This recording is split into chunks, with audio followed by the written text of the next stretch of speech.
long way to go. So, he homesteaded a claim in Ness County, Kansas, and planted 17 acres of crops and trees. Learning, learning, learning. Learning by doing. That's more fun than just learning from books. He thought so too. So then did he finally go to school for plants and stuff? Well, he did go to Simpson College in Iowa, but not to study agriculture. What else would he study? Believe it or not, he studied piano and art. Say what? Really, he did. Piano. George Washington Carver. Yes, the piano. You feel a little differently about your piano lessons now. I'll say. Well, you know how he liked to paint when he was a little boy? Well, he never lost that love of art. But when his teacher, Miss Etta Budd, saw how beautifully he painted the portraits of flowers and plants, she convinced him to study botany at Iowa State Agricultural College. And he did just that. He was the first black student ever at the school, and later on the first black faculty member. Now we're talking good for George. And he stayed there and got his master's degree too. His work at the Iowa Agriculture and Home Economics Experiment Station over the next 2 years got him national recognition as a botanist. About time. But the big move was yet to come. Tuskegee. That's right. In 1896, Mr. Booker T. Washington himself, oh, you'll be learning about him soon too. Well, he asked George Washington Carver to come lead the agriculture department at the school he had founded just 5 years before, the Tuskegee Normal and Industrial Institute.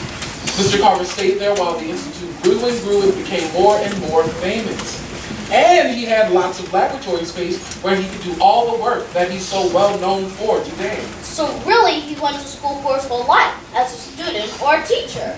Learning, teaching, creating, doing, thinking. That's what his life was all about, our Tuskegee Peanut Man. Wow, I guess I'm pretty lucky to be able to go to school and learn all I want and never leave home. You are pretty lucky, and I'm glad you know that.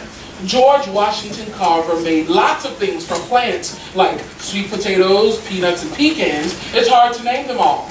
There's peanut butter and peanut cakes, peanut kisses and peanut flakes, peanut sausage and peanut brittle, peanut tofu sauce, don't you like it just a little? There's peanut wafers and peanut fudge, peanut flour, now don't you judge.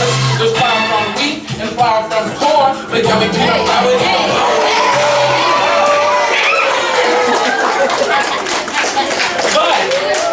But it wasn't just peanuts. George Washington Carver used lots of different plants to make things like axle grease and lubricating oil, cheesy tooty and dyed to a leather. I can't seem to figure out my favorite, whether it's shampoo for the hair or antiseptic soap. Everyone likes soap, even if it's on a rubber. He made clean and plastics too. Mr. Carver. Like that. Your daddy used to be called Daddy-O. Watch this now.